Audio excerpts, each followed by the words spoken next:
There's a delivery for you from Emily. Emily is giving me a gift. What on earth is going on? Cautiously, I opened the envelope and found something like fabric inside.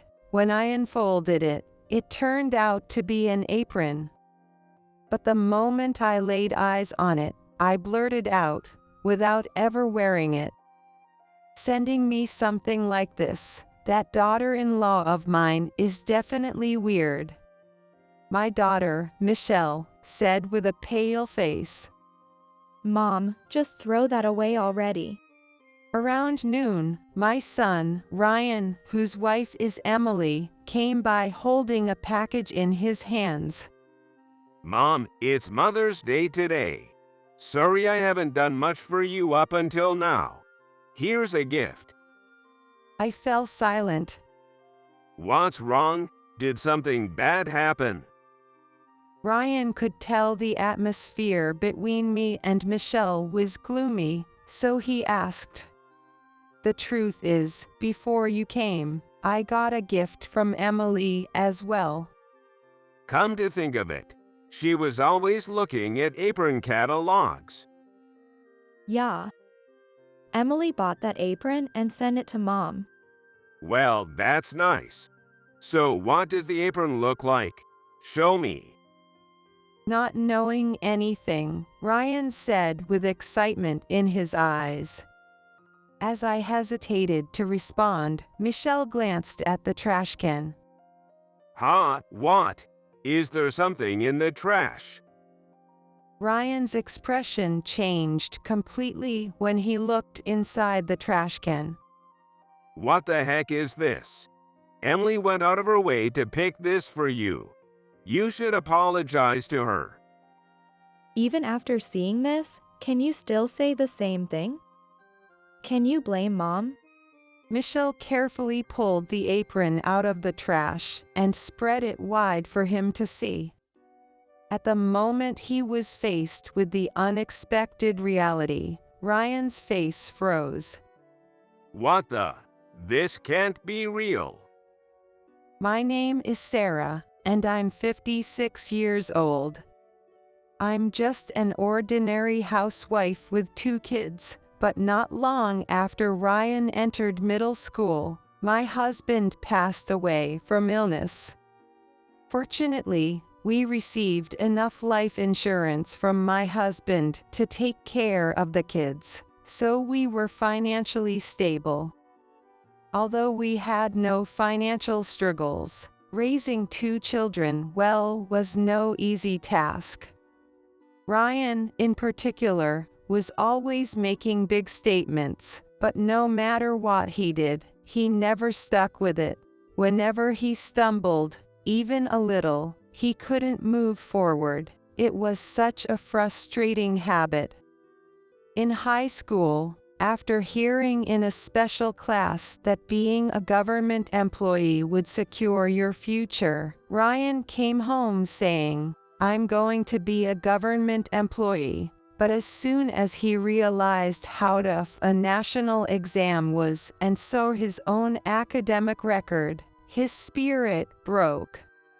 Honestly, I never thought Ryan could become a government employee from the start.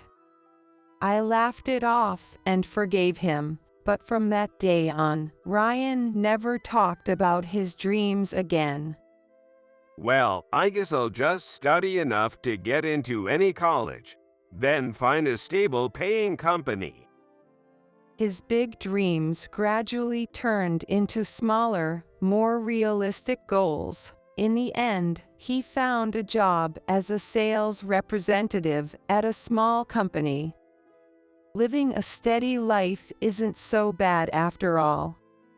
I decided to quietly support Ryan from the sidelines. On the other hand, Michelle, who's 1 year younger than Ryan, always did well in her studies and was consistently at the top of her class.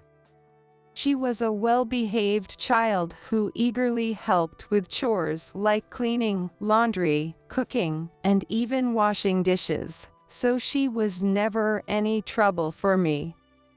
Michelle always made sure to achieve the goals she set for herself. When she said in her high school career counseling, "I want to work for a major cosmetics company," thanks to her hard work to learn everything from cosmetics knowledge to business etiquette, she landed a job at her dream cosmetics company.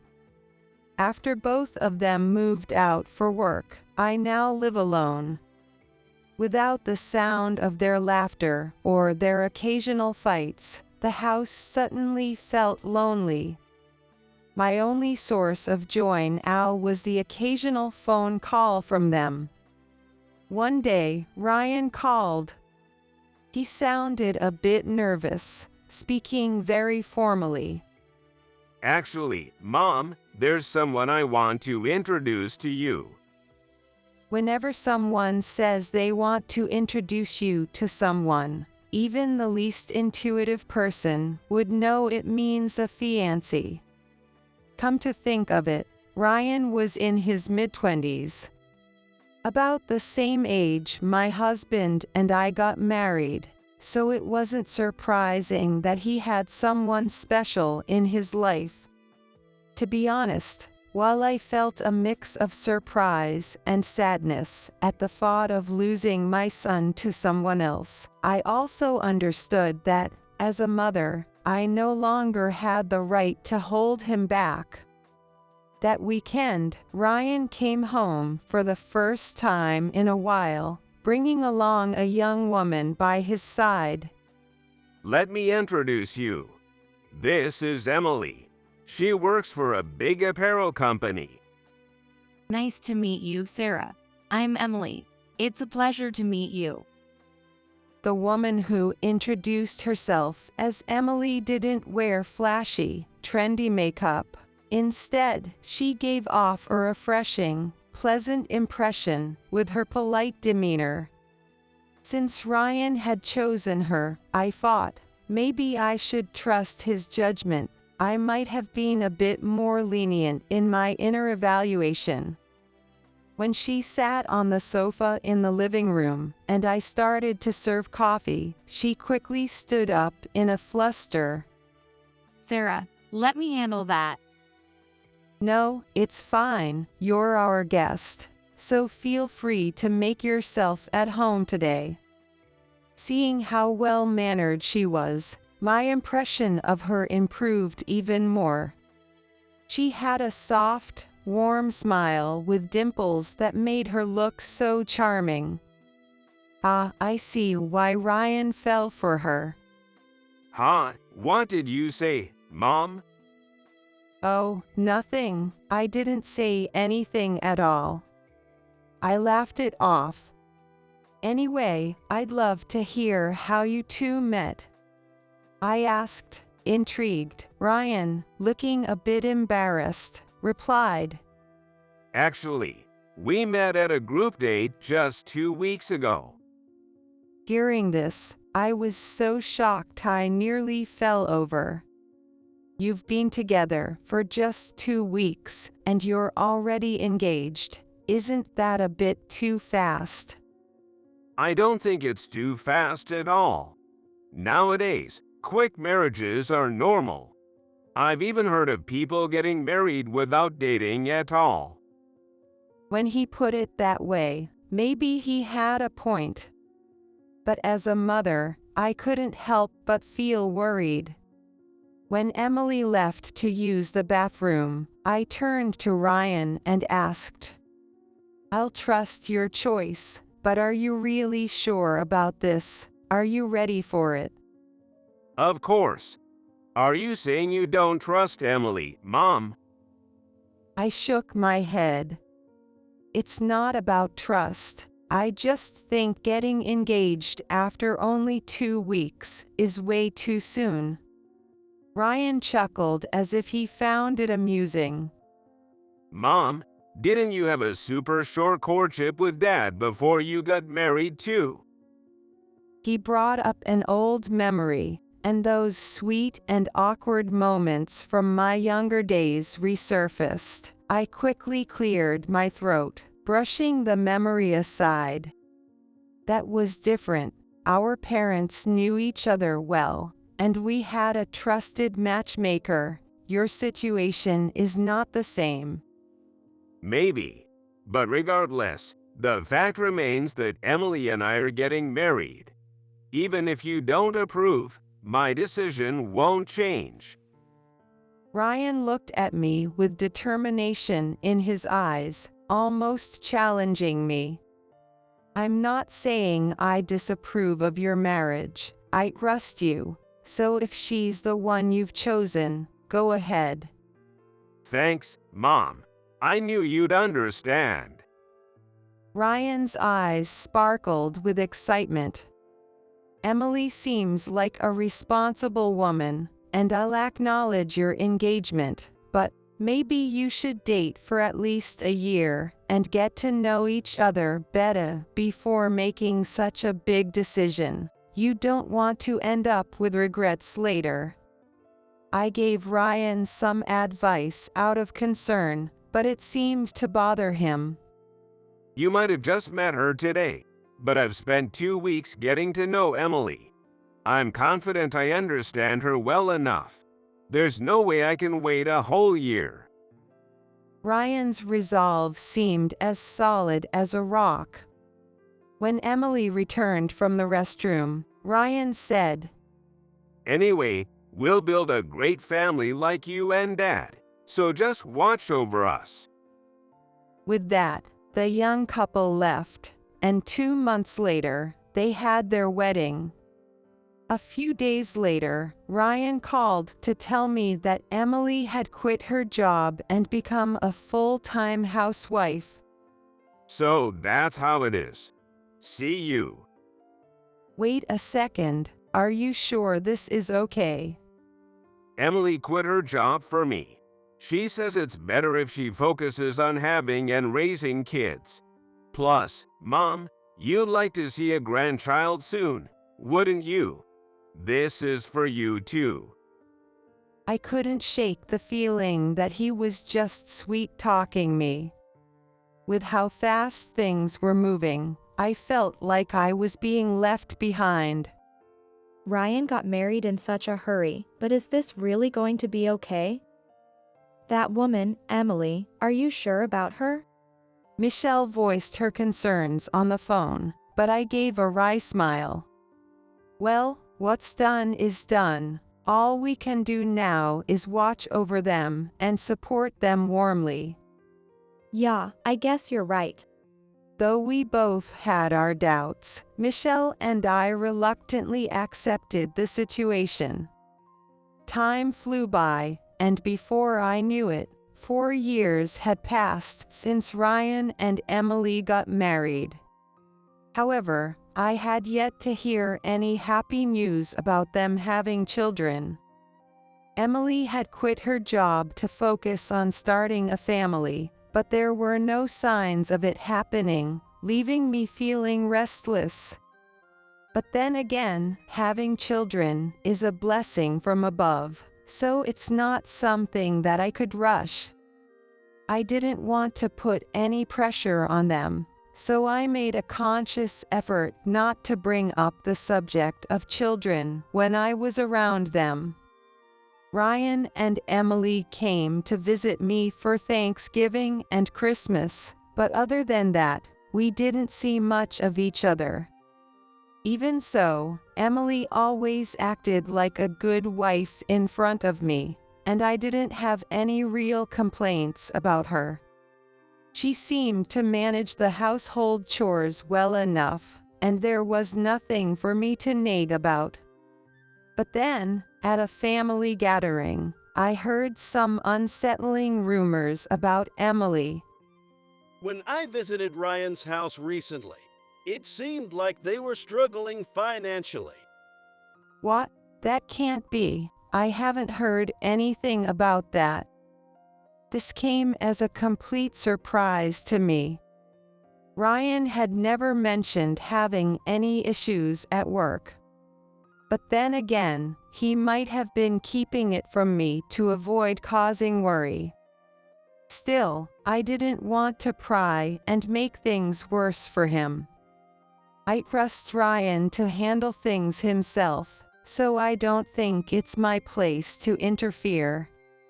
But my relative lowered their voice after checking that no one else was around. The problem isn't Ryan. It's his wife, Emily. Apparently, she's gotten hooked on online shopping, and she's spending most of Ryan's income on it. No way. At first, I couldn't believe what I was hearing and tried to dismiss it.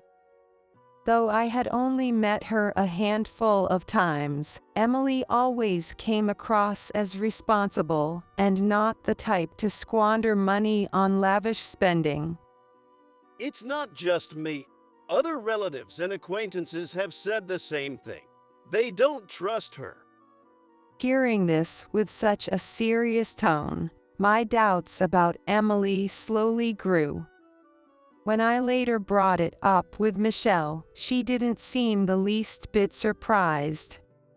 I didn't want to worry you, Mom, so I didn't say anything, but I've heard those rumors too. Suddenly, I felt dizzy, and my body swayed as I lost my balance. Mom, are you okay? Stay with me. Thank goodness Michelle was there to help, but my heart felt like it was sinking into darkness. Honestly, I think that woman, Emily, can't be trusted either. We need to talk to her and get the truth out of her soon. Michelle suggested, but I stopped her. Can you leave this to me? I'll talk to Emily myself and find out the truth. Should I go with you? Michelle asked, peering into my face with concern. I'll be fine. After all, I raised 2 kids to adulthood on my own, didn't I? That's true, but I'm still worried. I'm afraid Emily might say something hurtful to you. It was true that my distrust of Emily had been growing. But even more than that, Michelle's kind words gave me the strength and courage I needed. If she says or does anything mean, you tell me right away, okay? A few days later, I stepped into Ryan and Emily's apartment for the first time. I had tried to visit before, but Ryan would always say, I won't be home because of work, and Emily would feel awkward being alone with you. That made me hesitate to visit, even though I worried about Ryan's happiness as a mother. Of course, I didn't want to stir up any issues between me and my daughter-in-law. But this time was different. No matter what Ryan said, I needed to see Emily's true colors. When I rang the doorbell, Emily answered, clearly surprised. Sarah, what brings you here so suddenly? You should have told me in advance if you were coming. She seemed flustered but still prepared slippers for me and invited me into the living room. She offered me coffee, just like a proper housewife would, and for a moment, I almost forgot the rumors about her extravagant spending. Ryan's at work right now. I know, I'm here to talk to you. A look of caution appeared on Emily's face. She knew exactly what I was here for, and I was certain of it. This is just something I heard, but you've become addicted to online shopping, haven't you? Emily clicked her tongue loudly, making sure I could hear it. So what if I have? It's my money. I can spend it however I want. Her defiant tone shocked me. This was the real Emily. I felt a tight fear grip my heart. So it's true, you're living a lavish lifestyle and struggling financially, aren't you? Emily let out a deep sigh. As I said, this is our problem. It's not something you need to concern yourself with, so please leave. Frowning, she stood up as if to usher me out. But I wasn't about to back down that easily. You just said it's your money, but isn't Ryan the only one earning in this household? You've already quit your job. Can you really say it's your money? Emily ran her hands through her long hair in frustration. It's all for having kids. I told you I'm going to give you a grandchild. That's why I stopped working. But things aren't going as planned, and I'm stressed out every day. So what's the harm in a little shopping? You have no right to stop me. Her logic was selfish and one-sided. That's a separate issue altogether. I tried to remain calm and argue back, but it seemed that even that was too much for Emily to handle. It's the worst that you're meddling in our private life. Get out! She practically spat the words at me, her attitude so fierce it seemed like she was ready to throw something at me. There was nothing I could do but leave. It became clear that Emily hated anyone interfering with what she was doing. With that realization, I decided to rethink how I would deal with her from now on. The second Sunday of May arrived. This day was Mother's Day, a special day when children across the country show appreciation and gratitude to their mothers. Every year, I found myself feeling unusually restless around this time.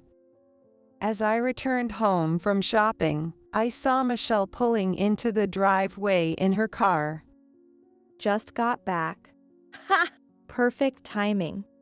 Michelle stepped out of the car, then reached into the back seat and pulled out a bouquet of bright red carnations. Mom, thank you for everything you do. Stay healthy and live a long life, okay? Hey now, I'm still in my 50s. Isn't it a little early to be talking about living a long life? I said jokingly, trying to hide my embarrassment, and Michelle burst out laughing. My deepest apologies. She apologized dramatically, pretending to be formal. You kept tonight free, right? I made a reservation at that new restaurant that just opened. Thank you, you're always so thoughtful. Every year, she took me out for a nice meal, so I had made sure to keep my schedule clear. Usually, I'm careful about not being too indulgent, but on this day, I allow myself to enjoy my daughter's kindness. Just then, a delivery truck turned into the narrow street leading to our house. It's Mother's Day, so the delivery folks must be busy today. Just as I was thinking that, I saw the truck pull up in front of our house. It's for us. I wonder who it's from. I couldn't think of anyone besides Michelle who would send me a gift. The driver hopped out of the truck, carrying a package wrapped in an envelope. After confirming the name and address with us, he said, This is a delivery for Sarah from someone named Emily. Both Michelle and I stared at each other, wide-eyed. I took the package and stood in the entryway for a moment, too stunned to open it. Emily sent me a gift for Mother's Day. What on earth is going on? Michelle seemed to be just as suspicious as I was. Mom, be careful. I have a bad feeling about this. With a frown, Michelle voiced her concerns. Cautiously, I opened the envelope to find a piece of fabric inside. When I unfolded it, it was an apron. But I didn't even consider putting it on. The moment I saw it, I spoke. Sending me something like this, I knew she was crazy, right? Michelle, her face pale, added, What is she thinking? Mom, just throw it away already. Even though it was a gift from Ryan's wife, I didn't feel the slightest bit guilty about getting rid of it. In fact, neither Michelle nor I could think of any other option but to toss it out.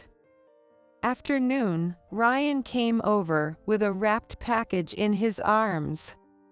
Mom, it's Mother's Day today. I'm sorry I haven't done much for you before. Here's a present. Before he could hand me the package, Michelle snatched it out of his hands. Let me take a look first. I want to check what's inside. What are you doing? That's a high-end watch I bought in downtown. Be careful with it.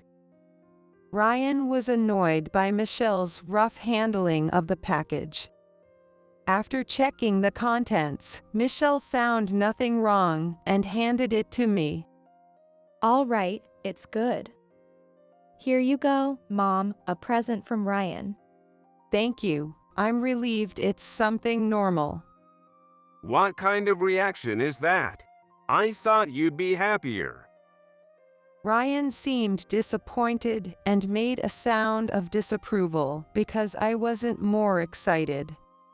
It's just that it's rare for you to bring a gift, so it felt suspicious. Don't make it so confusing. Come on. I'm married now, and I want to build a proper family. Part of that is remembering to appreciate you, Mom. That's all this is. I forced myself to smile, something I hadn't done in a while. Thank you. I'm happy you thought of me. What's going on? Did something bad happen? Ryan noticed the gloomy atmosphere between me and Michelle and asked, "Actually, before you came, Emily sent me a present too." I hesitated to continue. What? I didn't know anything about that. But now that I think about it, she was always looking at Apron catalogs. Yeah, Emily bought one and sent it to Mom. Well, that's great. She cares about you too. So what does the apron look like? Show me. Unaware of the situation, Ryan spoke with excitement. When I didn't know how to respond, Michelle shot a glance at the trash can. What? Is there something in the trash? Ryan moved toward the trash can. His expression changed the moment he looked inside. What the heck is this? What's going on? Don't tell me this is the apron Emily bought for you. She went out of her way to pick this out. Throwing it away is awful. Emily doesn't deserve this. Apologize to her. As Ryan hurried to pull the apron from the trash, Michelle spoke sharply. Be careful, Ryan. Don't hurt yourself. Her tone was firm, but it was filled with a sister's concern. Ryan's hand froze before he touched the apron. What do you mean? Michelle carefully lifted the apron from the trash in his place. Can you still say the same thing after seeing this? Can you really blame Mom? She showed him the inside lining of the apron. The moment Ryan saw the unexpected reality, his face froze. What the? This can't be real. There were countless needles sewn into the fabric. Had I worn the apron without noticing, I would have been seriously injured. This is the reality. This is who she really is. Now, do you understand what kind of person Emily is? Even after seeing the evidence, Ryan stood frozen, unable to believe it. This is a serious crime. Mom and I are considering whether we should report this to the police. Suddenly, the phone by the front door rang loudly. When I picked up the receiver, I heard an unpleasant laugh on the other end. Oh my, Sarah, did my package arrive? I scheduled the delivery, so I thought it should have arrived by now, Emily said, mockingly. How can you do something so awful without a second thought? Emily showed no remorse, and instead spoke as if she was mocking me. It's your fault, Sarah, for meddling in other people's private lives. You deserve to be punished. It's your own doing. Oh, if you got hurt, I'll send you some iodine and band-aids next time. No need, I didn't get hurt, and things didn't go as you planned. Ryan, who had been silently listening beside me, started trembling. I'm going. Tears filled his eyes as he rushed out of the house.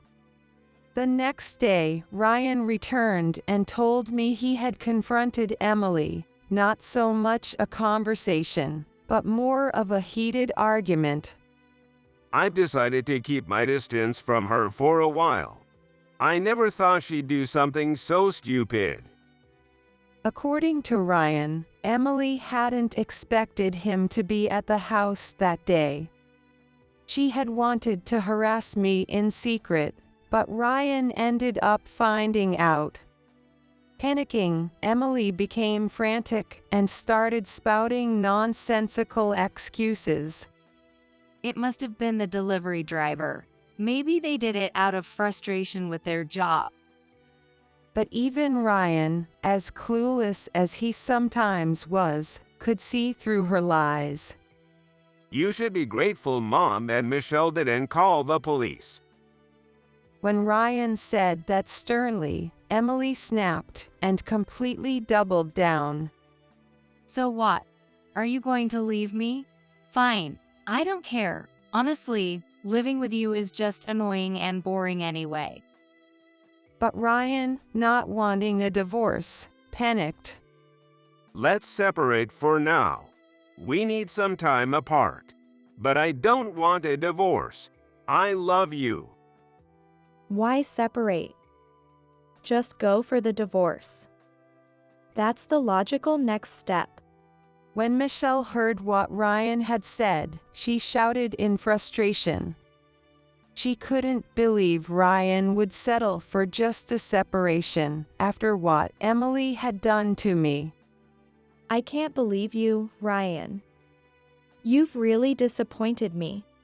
Michelle sighed, holding her head in her hands. I had been wondering something ever since Ryan announced his engagement, and I finally asked, "Why did you marry that woman in the first place?" Ryan fidgeted uncomfortably, trying to avoid answering. Well, it's not something I can really talk about. But Michelle, fed up with her brother, pressed him further. Just say it. It's because we were compatible. At night. Both Michelle and I let out deep sighs of disappointment. Ryan had never been popular with women, even during his school years, and had little experience with relationships. It must not have taken long for Emily to completely captivate him. Apparently, Emily was quite skilled in bed. But at this point, that didn't matter anymore. So, what are you going to do now? Are you getting a divorce or not? Ryan responded immediately. We're not getting divorced. Once things calm down, I plan to fix my relationship with Emily. Hearing his firm conviction, I completely lost the energy to try convincing him otherwise. Do as you please. If you want to reconcile with Emily, I won't oppose it. But don't involve us anymore. You're not to set foot in this house again. That's my condition. I deliberately responded coldly. Ryan remained silent for a moment, then slowly nodded. I understand. I won't cause you any more trouble. With that, he left the house. Afterward, Ryan tried to repair his relationship with Emily, but Why am I the villain here? It's Sarah's fault for barging into my personal life. I want a divorce. it was Emily who ended up demanding a divorce. Mom, I finished work early today. Can I come over for dinner? I'll pick up some groceries. You're always welcome. I'd love to have you. Oh, and there's someone I want to introduce to you soon. It's a guy I knew from college. From work troubles to relationship advice, the strong bond between Michelle and me remains unshaken. As for Ryan, he was slapped with divorce papers from Emily. All that's left is for you to sign this. Even though she said this so bluntly, I heard rumors that Ryan couldn't let go and was still clinging to her. I can't say I don't worry about him, but as long as he refuses to move on, we've decided not to reach out to him. From the back of my closet, I pulled out something with the scent of moat repellent. Michelle, I want you to wear this dress when it's time for your engagement. Mom, you're getting ahead of yourself. I haven't even introduced him to you yet. I have a secret dream. It's that Michelle will get married, have children, and bring my grandchildren to visit me from time to time.